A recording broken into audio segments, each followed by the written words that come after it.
When my ex stood up in court and said, "She's mentally unstable. She neglects our daughter," I stopped breathing. The judge leaned forward. The lawyer nodded. My heart dropped.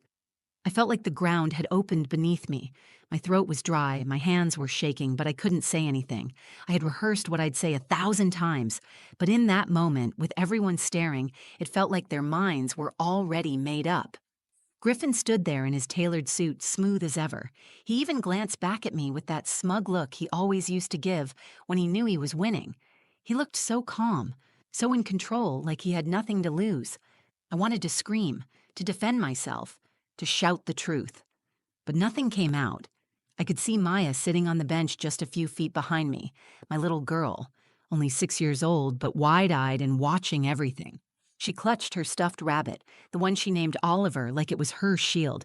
I felt like I had failed her. I was supposed to be her protector, and now the court was being convinced that I was the danger. The judge started to speak. She was about to make a ruling. My ears were ringing. I couldn't even hear the words. All I could think was, he's going to take her from me. Then I heard a small voice, clear, strong. "Your Honor," Maya said. Everyone turned. My head snapped around. She was standing, just barely taller than the bench, holding Oliver in one hand and something clutched tightly in the other. "Your Honor, Mom doesn't know I have this video from Dad's computer, but you should see it." Time stopped. Even Griffin turned pale. His lips parted, like he didn't understand what was happening. I blinked at Maya, frozen, trying to process what she had just said. The courtroom was dead silent. The judge looked at her, surprised but composed. "You have what?" she asked gently. Maya looked at me, then back at the judge. Her hand was shaking, but her voice wasn't. "I found it a few days ago when I was using Dad's laptop. I saved it. I didn't want to tell anyone unless I had to, but now I think you really, really need to see it."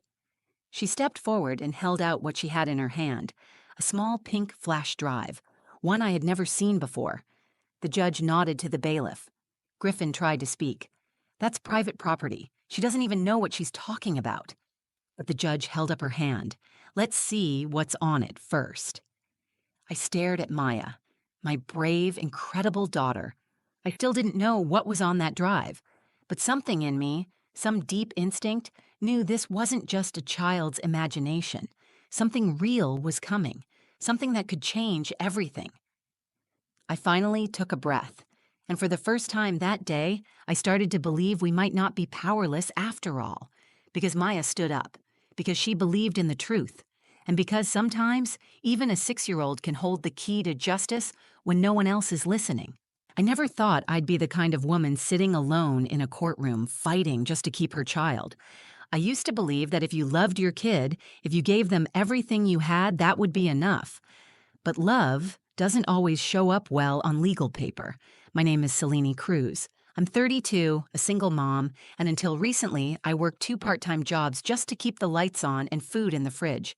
I never had a fancy career or a big house. But my daughter Maya had bedtime stories every night, a warm coat in the winter, and a mom who never missed a parent-teacher meeting. Griffin, my ex-husband, lives on the other side of the city in a gated neighborhood. He owns a real estate firm that does well, and he makes sure everyone knows it. When we first met, I was in my early 20s and thought confidence meant kindness. It took me years to figure out the difference. Our marriage started like a dream and ended like a prison. He didn't hit. He didn't scream in public. But in private, it was constant gaslighting, constant control. He criticized my cooking, my clothes, my parenting. He read my text messages, questioned me when I stayed late at work, rolled his eyes every time I cried. When I gave birth to Maya, I had postpartum depression so severe I could barely get out of bed. He told me I was broken. He said I was weak, ungrateful, a failure. I left when Maya was 4. It took everything I had. I packed 1 suitcase and moved into a run-down apartment with peeling paint and a leaky faucet. But it felt like freedom. I got a job at a dental clinic as a receptionist during the day, and I cleaned offices at night. My sister Lana helped watch Maya whenever I was working late. My mom, Maribel, who lives in Florida, called me every day with encouragement, sometimes just to remind me to eat. They were my lifelines. Griffin got visitation rights. At first, I tried to make it work. I smiled through gritted teeth at exchanges in the parking lot. I told Maya, "Your dad loves you," even when she came back quiet and withdrawn. But something about the way she clung to me afterward told me that whatever he was saying behind closed doors, it wasn't love. Last fall, Griffin filed for full custody. He claimed I was mentally unstable, that I was creating an unsafe environment, that I neglected Maya. It felt like being stabbed with a lie I had no way to disprove. He submitted screenshots of old texts I sent to my sister during my worst days, twisted to make me look unstable. He told the court I left Maya alone at night. That never happened. I always had Lana stay when I worked late, but Griffin knew how to twist the truth just enough to make doubt believable. I hired the best lawyer I could afford, which wasn't much. I gathered school reports, pediatrician notes, even letters from my neighbors saying they'd seen nothing but love in our home. But I knew how this looked. He had the money, the presentation, the narrative. I had only the truth and a tired voice from fighting to survive. The night before the hearing, I sat with Maya at the kitchen table. She drew a picture of us holding hands under a rainbow. I asked her how she felt about tomorrow. She said, "I feel safe with you, Mommy." That's all I want to tell the judge. I hugged her so tightly she squeaked. I didn't know she was already planning something more. That morning, I put on my best blazer, one that didn't quite fit after stress had made me drop weight. I tied my hair back, stood in the mirror, and told myself I could do this. But nothing prepared me for the way Griffin's words would hit when spoken out loud in that courtroom. Mentally unstable, neglectful. The labels echoed. I sat there feeling like the truth didn't matter, like I was already invisible, like no matter how hard I'd fought, he was going to win. But my daughter was watching, and she wasn't going to let that happen. The courthouse smelled like old paper and cold metal. The benches were hard, the air dry, and everything inside felt designed to make people small. I sat beside my lawyer, Miss Jensen, a soft-spoken woman with tired eyes and a no-nonsense voice. She had reviewed every document I gave her, but I could tell even she was nervous. Griffin walked in with his attorney, Mr. Raymond Hill. He was everything I expected. Sharp suit, expensive briefcase, and a look that said he was used to winning. Griffin nodded at him like they were old friends. When he saw me, he didn't smile, but he didn't have to. His silence was smug enough. Maya sat behind me with my sister, Lana. She wore her favorite sunflower dress and had Oliver the stuffed rabbit tucked under her arm. Her legs didn't reach the floor, so they swung back and forth slowly.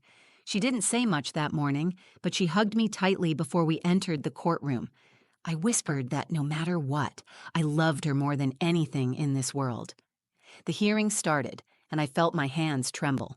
My lawyer went first, presenting basic facts. She emphasized that Maya was well cared for, had consistent school attendance, up-to-date medical records, and a stable home life. She submitted character references from Maya's teacher, our neighbor Mrs. Kaufman, and Lana. She pointed out that all claims made by Griffin were unsubstantiated, without police reports or CPS involvement. Then Mr. Hill stood. His voice was calm, measured, but there was an edge to it. He painted me as an emotional liability. He began, "Your Honor, my client is deeply concerned for his daughter's well-being. Ms. Cruz has a documented history of emotional instability. We have text messages showing irrational behavior, inconsistent communication patterns, and indications of neglect." He submitted messages I had sent to Lana during a rough week the year before.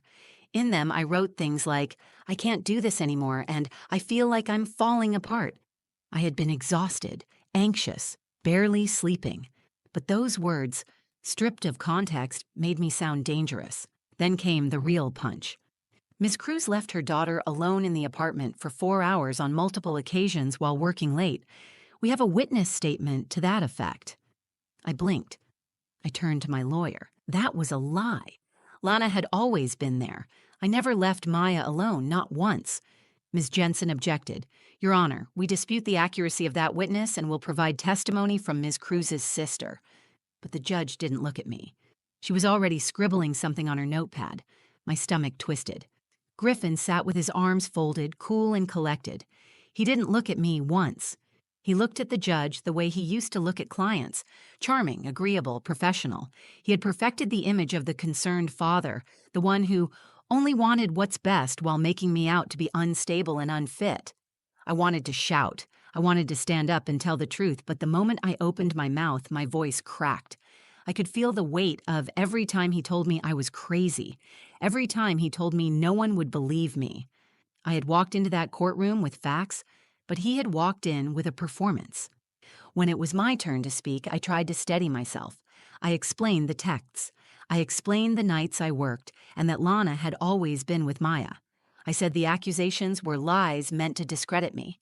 I told the judge I had never once put my daughter in danger, but my words felt small. Griffin's attorney objected often, forcing pauses, making it feel like I was scrambling. The judge asked few questions. Her face was unreadable. By the end, I could feel the momentum slipping away. Ms. Jensen leaned toward me and whispered that we might need to consider a temporary agreement until we could gather more evidence. I felt the air leave my lungs. Temporary meant Griffin would have full custody until the next hearing. It meant Maya would live with him. It meant I'd see her only with scheduled visits and supervision. After everything I'd done to build her a safe, stable home, that was what it might come to. The judge cleared her throat. She was about to speak. That was when Maya stood up. She didn't ask anyone. She didn't look for permission. She just rose, holding her stuffed rabbit in one hand and something else in the other. A flash drive. Her voice rang through the courtroom, small but certain. Your Honor, Mom doesn't know I have this video from Dad's computer, but you should see it. Everything stopped. At first, no one moved. Maya's voice had pierced through the courtroom like a glass breaking. It was quiet, but it landed with weight. Every head turned. The judge sat back slightly, her eyes focused on my daughter, as if trying to understand what she had just heard. Maya took a step forward. She still held her stuffed rabbit, but her shoulders were squared. In her other hand was a small pink flash drive, the kind we used at home to back up school projects. Your Honor, she said again, this is important. I found it on Daddy's computer. I think it shows something you should know. My heart stopped. I wanted to jump up and go to her, to stop her, to shield her from what was happening, but something in her voice held me still. She wasn't scared, she was steady, strong. The judge looked at Griffin. Mr. Cruz, do you know what this child is referring to? Griffin shifted in his seat. His expression cracked for the first time all day. She's 6 years old. She doesn't know what she's talking about. The judge raised her hand. I wasn't asking you to speak for her. Maya, come forward, please. Maya walked with slow, careful steps toward the bench. She held out the flash drive with both hands like it was sacred. The bailiff came forward and gently took it from her, then walked it to the judge's assistant. There was a computer connected to the courtroom projector. The judge nodded to have the contents played. Griffin stood up. I object to this being entered without prior review. It could be doctored. It's from a personal device. There's no chain of custody. The judge turned to him, firm and calm. You've made several serious accusations today. If your daughter says she has something relevant, I intend to review it. You'll be given a chance to respond after. Griffin sat back down, but he looked unsettled now. He stared at the screen as if trying to remember what might be on that drive. I reached back and took Maya's hand. She leaned into me and whispered, I didn't mean to snoop, Mommy. I just didn't want anyone to lie about you anymore. I squeezed her hand and nodded. I was too full to speak. The screen lit up. The room went silent. The first video clip was a screen recording. Griffin was on a Zoom call with a friend I didn't recognize. He laughed as he spoke. She doesn't even know I still have those texts from when she had that breakdown. I'm telling you, I'm going to win this. Make her look like she's mentally unfit. It's not even hard. She actually believed I'd settle for joint custody. Laughter on the other end. Griffin grinned, eyes gleaming. Bro, I've been building this for months. I knew the court would eat it up. All I need is one witness to say she left the kid alone once or twice, and boom, done. There was no mistaking the voice, no mistaking the intention. The second video was even worse. This time it was grainy home footage, apparently from a security camera or webcam. Maya was sitting at the kitchen table in Griffin's house, quietly coloring. He was in the background on the phone, pacing and shouting. I'm not dealing with this brat right now, he snapped. I don't care what she wants, she's not getting it. She's just like her mother, needy and exhausting. Maya looked down at her paper and flinched at the sound of his voice. She didn't say a word, just kept coloring. That silence hit harder than any scream could have. When the video ended, no one spoke. The judge leaned forward, both hands clasped tightly. She looked first at Griffin, then at me, then at Maya. "Maya, thank you for bringing this to our attention. You were very brave," she said. Maya nodded once and returned to her seat beside Lana. The judge then turned to Mr. Hill. "Would you like to proceed with your custody claim?" Mr. Hill hesitated. "Your Honor, I request a recess." The judge shook her head. "Request denied. I've seen enough for today." Griffin looked like a balloon that had been pricked, airless, stunned. His attorney whispered something urgently, but he didn't respond. I sat frozen, still holding Maya's hand. The judge spoke again. "Effective immediately, I'm suspending Mr. Cruz's custody privileges pending a formal investigation. Temporary full custody is granted to Ms. Cruz. Further visitation will require a court-appointed supervisor." I let out a breath I didn't realize I was holding. It wasn't over, but the tide had turned, all because my daughter had stood up and told the truth. The courtroom was still. Nobody moved. Not the attorneys, not the judge, not even Griffin. The air felt heavier, charged with the kind of tension you only feel in moments that shift the ground under your feet. I sat holding Maya's hand, still unsure if what had just happened was real. The flash drive, the videos, the judge's ruling. It was as if my world had cracked open, but instead of falling apart, light had poured in. Griffin didn't say a word. For the first time since I'd known him, he had no rebuttal, no smug look, no twisting of words. The mask had slipped, and everyone had seen the face beneath it. His attorney tried to speak, tried to salvage something, but the judge waved him off with a firm shake of her head. "This matter is no longer just about custody," she said. "It's about conduct, manipulation, and potential emotional harm to a minor. We will be referring this for further legal review." My lawyer leaned over and whispered, "We won, at least for now." I wasn't thinking about victory. I was watching Maya. She sat calmly next to Lana, Oliver tucked into her lap, her little legs swinging again. She looked lighter somehow, less afraid. She didn't smile, but there was peace in her expression I hadn't seen in months. The judge addressed the room. "I want to commend Maya for her bravery today. It's not easy for a child to speak in this environment. What she shared changed the trajectory of this case and possibly protected her from further harm." She looked directly at me. Her voice softened just enough to feel human again. "Miss Cruz, I trust you understand how serious this is. You have full temporary custody until further review. Supervised visitation will be arranged through the court. A child psychologist will be assigned to assist Maya during this process. We will reconvene in 30 days for a formal review." I nodded. My voice hadn't returned yet. I was afraid that if I tried to speak, I would cry, and I didn't want to break down here. Not in front of Griffin, not in front of Maya. The judge stood. "This hearing is adjourned." The sound of the gavel striking the bench snapped the room back into motion. Papers shuffled. People stood. Griffin's lawyer began speaking to him in hushed, urgent tones, but Griffin looked straight ahead, his face pale and unreadable. Ms. Jensen touched my arm and whispered, "You did everything right. Be proud of that." I thanked her and turned to Lana, who stood with her arms wide open. I hugged her tightly and then knelt in front of Maya. "You were so brave today," I said. "Do you know that?" Maya nodded, serious and calm. "I didn't want them to think you were bad. I knew the truth. I just wanted them to know, too." I kissed her forehead. "You did more than that. You protected both of us." As we walked out of the courthouse, reporters had begun gathering outside. I kept my head down. I didn't want a spotlight. I just wanted to take my daughter home. When we got to the car, Maya climbed into her booster seat and buckled herself in. I slid into the driver's seat and stared ahead for a long moment. I had prepared myself to lose today. I had prepared myself to beg for every hour I could get with my child. I had rehearsed my answers, gathered documents, written letters. But in the end, it was Maya's voice that saved us. That night, after dinner, she curled up beside me on the couch with Oliver. I asked her if she was okay, if she felt scared during the hearing. "A little," she said, "but I felt strong, too." She looked up at me. "I remembered what you told me once, that telling the truth is always the right thing, even when it's hard. I hugged her close. Later, when she was asleep, I stood in her doorway and watched her breathing, peaceful and safe. I thought about how close we came to losing each other, not physically, but in the way trauma can pull people apart, even when they love each other deeply. But today we held on, and today we won something bigger than a custody ruling. We reclaimed our truth. We reclaimed our voices. Maya reminded me of something I had forgotten in all the years of surviving.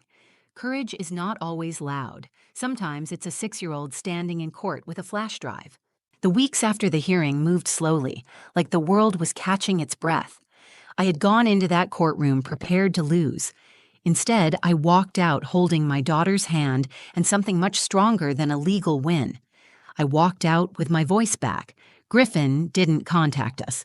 The court issued a protective order that barred any unsupervised communication while the investigation was underway. He didn't show up to the first scheduled supervised visitation. By the second appointment, his lawyer had requested a postponement citing mental health concerns and reputational damage. I didn't feel sorry for him. I felt nothing. After all the manipulation, all the gaslighting, all the years of walking on eggshells, I finally understood what it felt like to stand without fear. Maya began sleeping through the night again. She stopped flinching at sudden noises. She started singing in the shower, humming to herself while coloring, reading books out loud in silly voices like she used to. Her drawings filled the refrigerator. Every day I saw pieces of her joy returning. That, more than anything, told me we had done the right thing. One morning, a few weeks later, she sat beside me at breakfast. I was packing her lunch and she was finishing her cereal when she looked up and asked, "Do you think Daddy is mad at me?" I knelt beside her. "No, sweetie. I think Daddy is learning that when people do something wrong, they have to face the truth. That's not your fault. That's something grown-ups are supposed to do." She nodded and went back to eating. That was the moment I realized how heavy the burden had been for her. For a 6-year-old to carry that kind of secret, to feel like the outcome of a courtroom hinged on a video she found, it was more responsibility than any child should ever hold. But somehow, she had held it with grace and strength. I started therapy the week after the hearing. I had spent so long in survival mode that I didn't even know how to feel safe. My therapist told me that trauma doesn't just come from violence, it also comes from silence, from years of not being believed, from doubting your own memory because someone taught you to. She said I had been gaslit so thoroughly that I began shrinking inside my own life. But I wasn't shrinking anymore. I was growing. My relationship with Lana deepened too. She had always been there for me, but I hadn't let her see how broken I felt. Now we talk nearly every night. Sometimes we laugh. Sometimes we cry, but we're not pretending anymore. That kind of honesty is healing. About a month after the hearing, I got a call from the judge's clerk. Griffin's legal team had withdrawn their petition for full custody. No further hearings were scheduled. The investigation into his behavior was ongoing, but for now I had full custody of Maya, and there was no sign he would be contesting it again. I stood in my living room holding the phone, stunned. I didn't cheer or jump or cry. I just stood there, breathing, slowly, fully. That night, I made Maya her favorite dinner, chicken nuggets shaped like dinosaurs, mac and cheese, and strawberries with whipped cream. We lit candles just because it felt like a celebration, and when she asked why, I told her, "Because we're safe." Before bed, she brought out a piece of paper from her backpack. It was a drawing she had made at school. The two of us, holding hands, standing in front of a house with sunflowers out front. Above our heads were the words, "Me and Mommy, we're brave." I hugged her so tight she squealed. Then I kissed her forehead and whispered, "You saved us." I'll never forget that. Lying in bed later that night, I stared at the ceiling and thought about everything we had come through. I thought about how close I came to believing I was what Griffin said I was. Unstable, unfit, weak. But the truth had survived, and my daughter had carried it across the finish line. This story isn't just about a courtroom or a custody battle. It's about how easily women are made to question themselves, how quickly truth gets buried under power and presentation. But it's also about resilience, about the quiet strength of a little girl who saw through lies and spoke up when it mattered most. I used to wonder if my voice was enough. Now I know it is, and so is hers. Our story didn't end in that courtroom. That was where it began.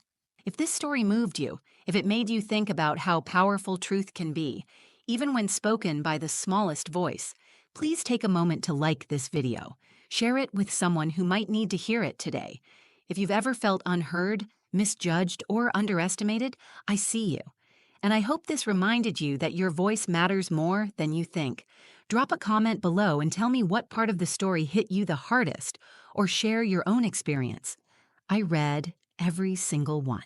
And if you want more true stories that speak to the heart, don't forget to subscribe and hit the bell so you never miss an upload. Thank you for being here. You're not alone.